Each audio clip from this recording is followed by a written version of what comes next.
A ver, respecto de la relación que hay entre investigación y creación en el ámbito escénico y particularmente en lo que respecta a mi experiencia, a mi trabajo, lo primero que tengo que decir es que aunque suene difícil establecer una relación muy estrecha entre investigación y creación, las implicancias que tiene el trabajo creativo y el trabajo de investigación tiene bastante de común. Generalmente cuando se piensa en la investigación se piensa en modelos o en metodologías o en marcos teóricos bastante obtusos, bastante rigurosos, o bien también hasta prejuiciosos, un poco doxásticos, para decirlo con una palabra o una expresión que utiliza uno de los semiólogos o semióticos que yo más cito o que yo más he frecuentado en el último tiempo, que es Roland Barthes. Pienso que en la investigación también hay mucho de creación. La investigación también es creativa.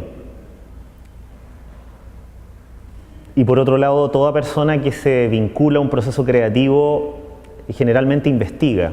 Yo pienso respecto de la dificultad que a veces ven ciertos artistas con respecto a la investigación, que también se repiten en muchos de ellos algunos prejuicios que actúan también, yo diría, como una especie de impedimento para poder cruzar otras experiencias. Yo diría que no es solo el ámbito disciplinar y monodisciplinar, un campo entre comillas ya casi en franca obsolescencia, sino que también es obsoleta la mirada de un artista que cree que el proceso de creación no debe o no puede contaminarse de la investigación. Yo puedo dar algunos ejemplos. En la escena nacional, entendiendo por escena, digamos, lo más amplio, no solo la escena corporal, dramática, sino que en la escena cultural nacional nosotros podemos ver que tanto en la poesía como en las artes visuales, como en el cine, hay muchos referentes que piensan que el camino de la creación también es un camino de investigación.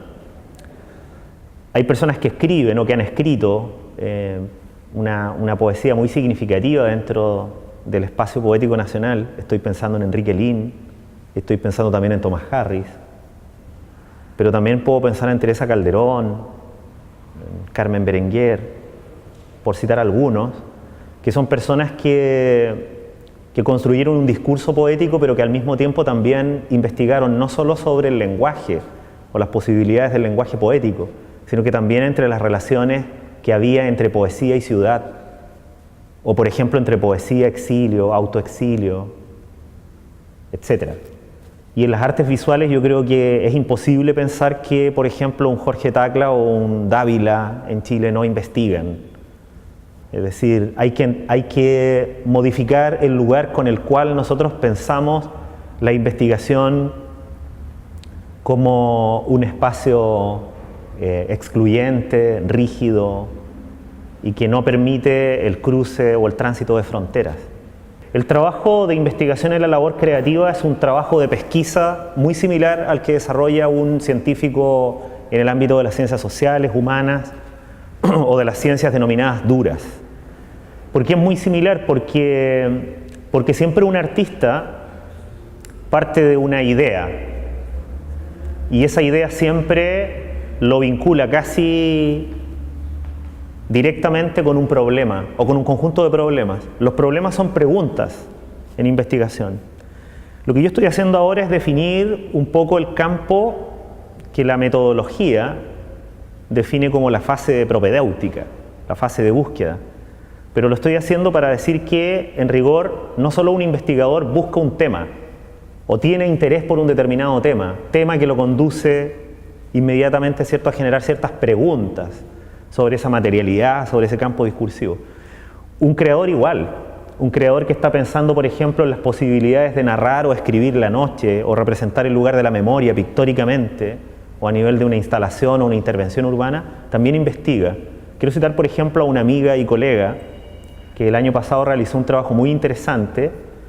Me refiero a una colega semiótica, por eso además la cito, y artista, María José Contreras. Hizo un trabajo bajo el título Querer no ver.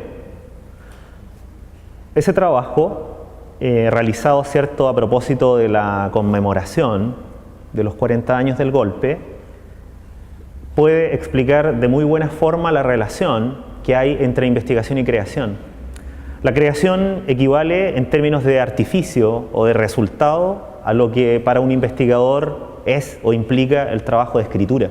El trabajo de escritura también es creativo. El trabajo de escritura es un trabajo que también supone partir de una base de preguntas, de incertidumbre, y en el camino, en el desarrollo de ese proceso de escritura, se van descubriendo cosas. No necesariamente, salvo aquellas personas que parten de una idea que yo asumo como totalmente falaz y cínica, quienes escriben parten de la base de que ya saben lo que van a escribir. De hecho, esa sería una idea radicalmente incluso torpe. Las personas se abren a procesos de investigación y a procesos de creación porque tienen, comillas, problemas. Y esos problemas son preguntas, y esas preguntas exigen respuestas. Por lo tanto, una respuesta para un artista puede ser lo más cercano a lo que es una hipótesis para un investigador.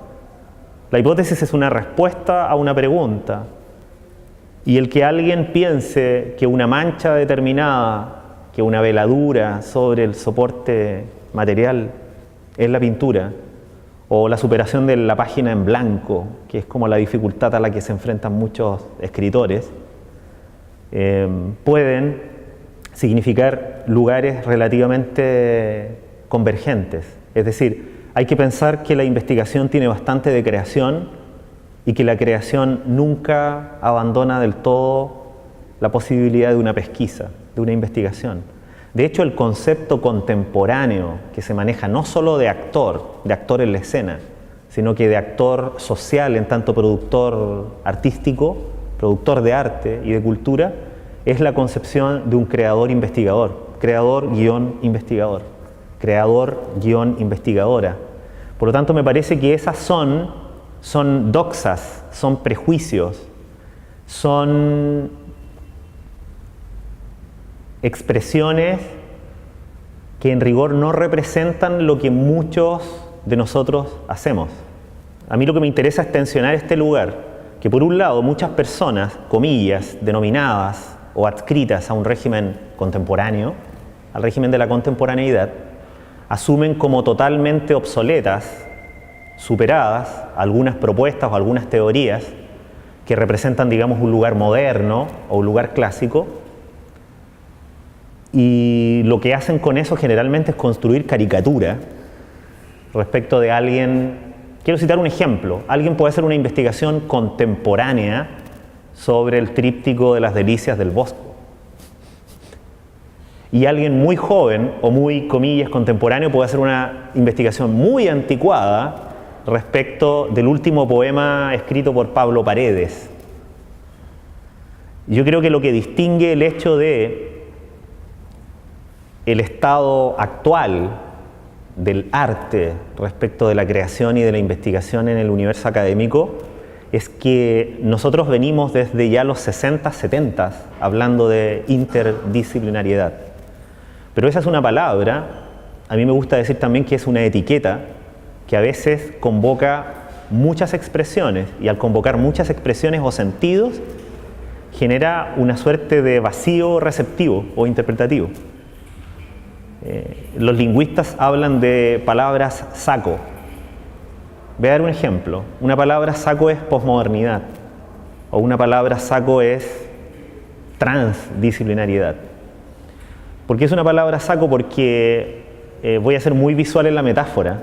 Es algo así como un saco donde ingresan tantas expresiones que podrían representar ese nicho semántico llamado posmodernidad o transdisciplinaridad, que al ser tantas las expresiones se termina vaciando el sentido más pregnante que tenía esa expresión inauguralmente.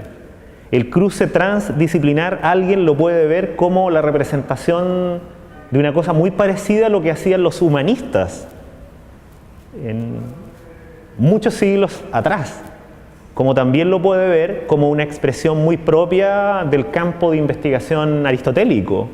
Hay que pensar que Aristóteles cruza desde la poética a la política, a la ética, a la metafísica. Entonces hay que poner en tensión también las categorías. Yo diría, hay que ponerse serios, no graves, con respecto a la discusión sobre los pasos o las relaciones que hay entre distintos campos discursivos. Hoy en día, en la escena más contemporánea, mucha gente ya habla de investigación-acción. Mucha gente dice que al investigar también se involucra, y no solo involucra a los actores que forman parte como del universo que él o ella investiga. Pero esas miradas, todos sabemos, deben ir ganando un espacio. Por lo tanto, también la lucha es eminentemente política, tiene que ver con políticas del saber, no solo con políticas de identidad, sino que es una discusión, yo diría, como de amplias repercusiones.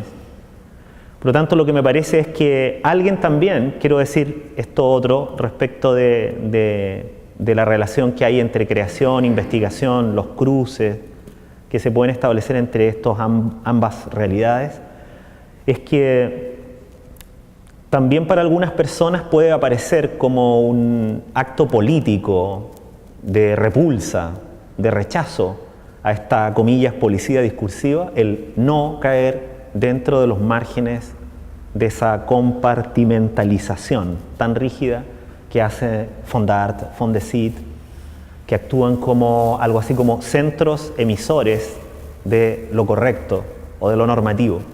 Entonces hay otros canales. Yo creo que lo que hay que discutir es que hay vías podríamos decir periféricas, no centrales, no nucleares, que permiten recorrer estos tránsitos entre creación e investigación. Cuando no hay fondos concursables, existen nuevas editoriales que tienen un perfil distinto a las editoriales canónicas o ya establecidas. Existen centros de investigación artística que piensan que el trabajo artístico debe trabajar sobre la base de la investigación. Por ejemplo, investigación sobre tecnología de los materiales. Si se habla, por ejemplo, de pintura. Yo tengo amigos y conozco a colegas que trabajan sobre la base de la investigación sobre la pigmentación o sobre el sentido que tiene el uso de la veladura en una determinada pintura, en un determinado autor. Y esa investigación hace que esos creadores incluso se involucren y modifiquen hasta su lugar frente al espacio pictórico, frente al espacio narrativo pictórico. Eso es investigación. Si eso no tiene una validación normativa, puede tener una validación entre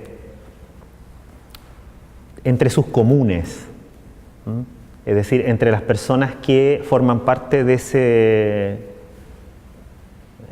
reparto de lo sensible, para citar a Rancière, una lógica de los iguales. Hay también en la academia, querría sumar este último punto, una mirada que es tal vez la que más nos preocupa, que es la mirada, podríamos decir, vegetativa, la mirada obsoleta, la mirada anticuada, que piensa que la investigación y la creación son compartimentos separados.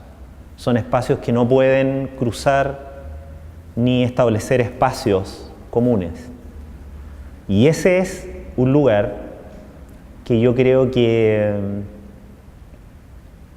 está casi condenado a desaparecer. Todos ellos, los que yo acabo de señalar, son para mí, no digo solo como por la idea de tratar de arrimar agua a mi propio molino, eran creadores e investigadores. Eran investigadores de acción. Toda la tradición contemporánea, digamos, de lo performativo, a lo que nos llama es a la acción, a accionar el sentido de la producción de eventos de naturaleza artística o investigativa. Ese creo que también es mi lugar. Por eso en el proyecto de investigación en el que estoy ahora involucrado, que relaciona pasiones, cuerpo, experiencia,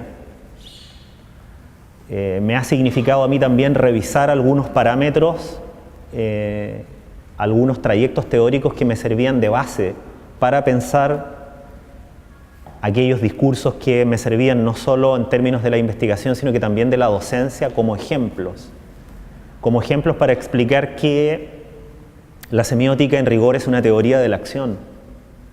Y la semiótica no es ya, hace bastante tiempo, no puede ser reducible a la idea de una mera teoría de los signos.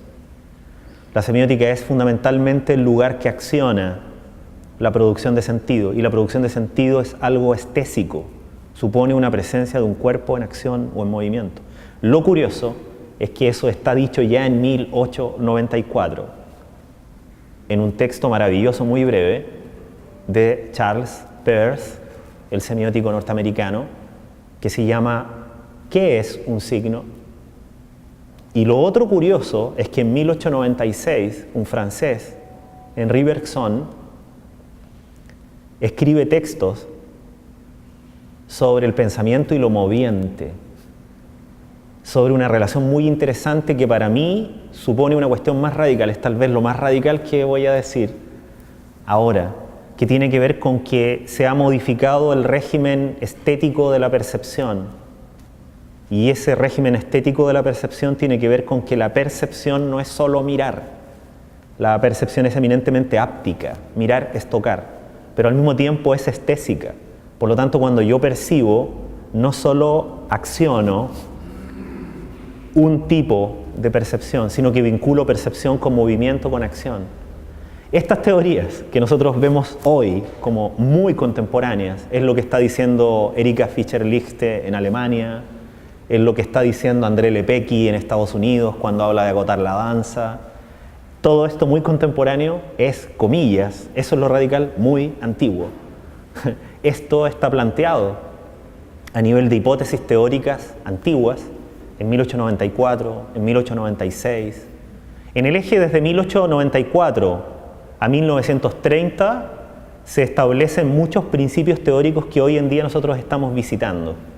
Sin ir más lejos, mucha gente hoy, desde el ámbito de la danza y de las artes visuales y desde el teatro, cita a Merleau-Ponty, porque la fenomenología de la percepción actúa como un texto bisagra para entender la relación entre cuerpo, movimiento y producción de sentido. Y el texto es del año 45. Entonces lo que hay que entender, que lo que cambia, eso es lo que hay que entender.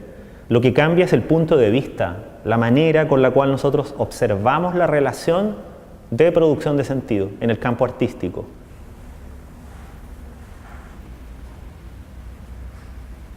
La escena chilena no es la escena chilena, son varias escenas chilenas.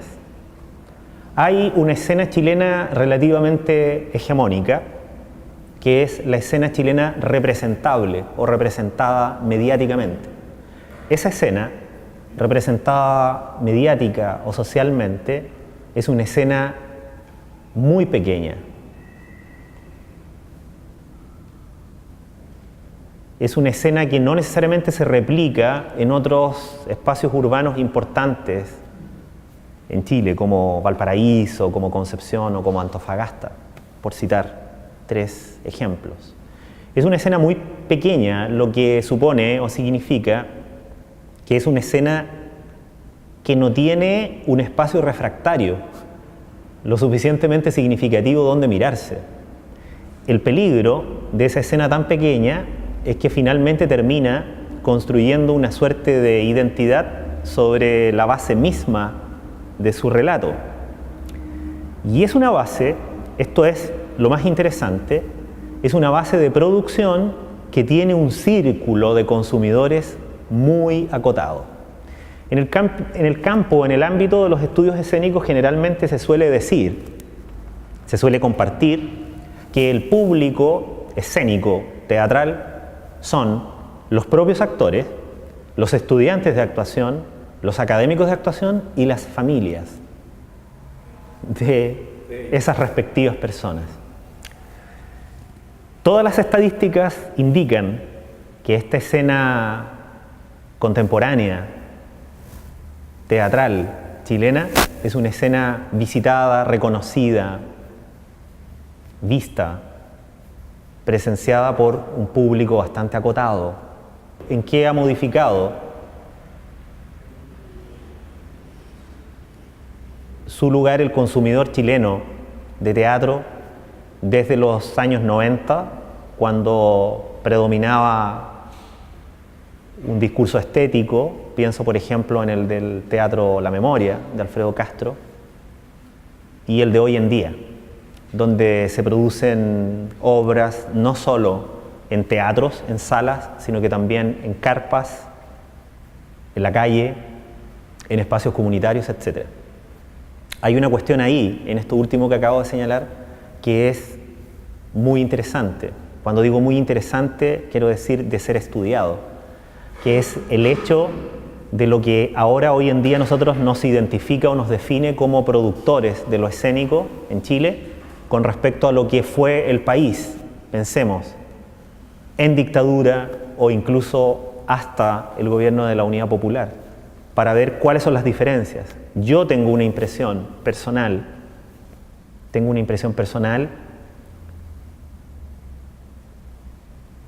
respecto de que estos temas son cada vez de un grupo más selecto, de un grupo más reducido, y que al parecer ni las políticas ni los intereses particulares o colectivos de los creadores han incidido en la generación de nuevos públicos. Yo tengo una teoría al respecto, y no es una teoría tan exhaustiva, pero por lo menos la puedo esbozar.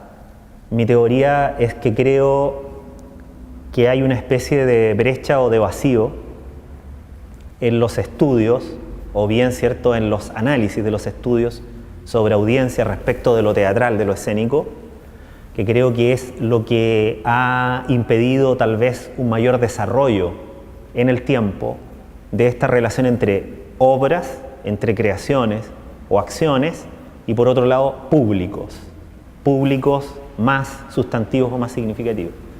Mi teoría, que creo que es que el error, o tal vez lo no visto, es el hecho de la alta incidencia que tiene la educación como un factor que conduce a la generación de nuevos públicos. Entonces hay que modificar el lugar con el cual nosotros pensamos la relación teatro, cultura, educación. Pensarla en términos no solo administrativos, políticos, sino que también en sentidos logísticos.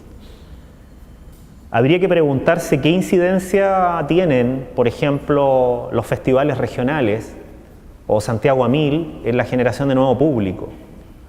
Habría que pensar por qué, por ejemplo, en Concepción ya no hay escuelas profesionales de teatro. O por qué, mejor dicho, solo hay escuelas de formación actoral en Santiago y Valparaíso. Y por qué Valparaíso sostiene una lucha incesante por mantener ese lugar. Habría que pensar que la escena dramática, teatral chilena, estética, formal, ideológicamente, es diversa. Lo que ocurre es que hay lugares que, a propósito de la mediación, hacen representable un tipo de lenguaje. De algún modo lo hacen canónico. Sin embargo, hay expresiones que se resisten y que están en lugares periféricos. Puedo dar como ejemplo Entepola respecto de Santiago a 1000, pero también puedo dar como ejemplo circuitos como los que desarrollan estudiantes, ya sea en la Universidad de Chile, en Arcis o en la Católica, por citar 3 ejemplos. Festivales que producen trabajos artísticos cuyos efectos tienen una representación distinta con relación a lo que hace, por ejemplo, el GAM o el Teatro UC o las salas de teatro de la Universidad de Chile, etc.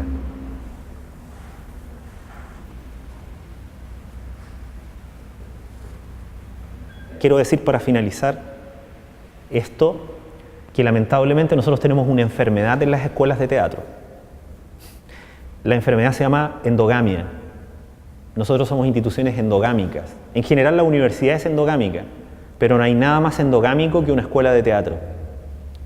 Entonces, a nosotros nos violenta lo real, nos violenta la realidad, pero en la medida que superamos el umbral, ¿cierto?, que separa la puerta de la escuela, de la calle en la cual está instalada esa escuela.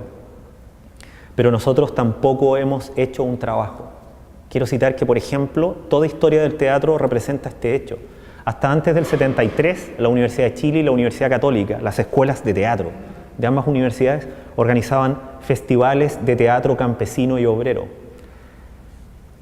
La declaración de los estudiantes del teatro experimental decía llevar el teatro a los hospitales, a las fábricas, a las cárceles. Hoy en día el interés está en la lógica ya denunciada por los frankfurtianos, la de las denominadas industrias culturales. Las industrias culturales lamentablemente fagocitan una serie de expresiones que no por ser mediatizadas dejan de existir.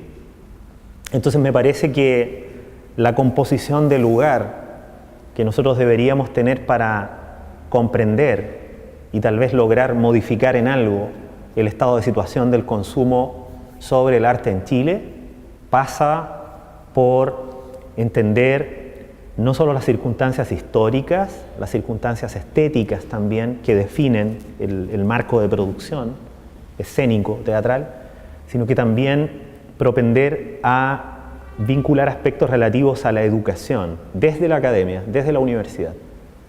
Entonces no vamos a lograr modificar nada si nosotros no hacemos conjugar el camino entre lo que queremos representar como interesante para un público y cómo hacemos que personas que tal vez nunca han ido al teatro vayan al teatro. Con todo, me parece a mí que la representación es muy reducida. El consumo cultural que nosotros tenemos es mínimo, al punto que se terminan o se cierran salas de teatro, librerías, y esos son indicadores que te demuestran que habría que preguntarse eso tan radical que se preguntaba Heine Müller, el alemán, cuando escribía sobre el teatro en crisis y decía, habría que cerrar todas las salas de teatro. Miren qué radical, por un año, para ver realmente si después de ese año la sociedad, la gente exige que se abran esas salas, para ver si realmente es necesario esto. Habría que preguntarse cosas radicales, yo creo, y habría que modificar no solo el punto de vista, las herramientas, sino que esto me parece muy significativo, dejar de copiar modelos, de exportar modelos. Si algo funcionó en España no tiene por qué funcionar en Chile.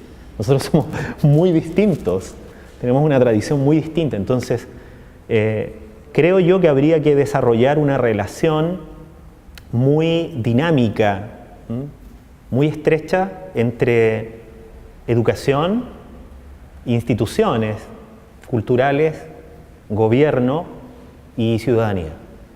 No veo otra forma de hacer que asistan más personas a la función que, por ejemplo, hoy en día tiene un colectivo en una determinada sala.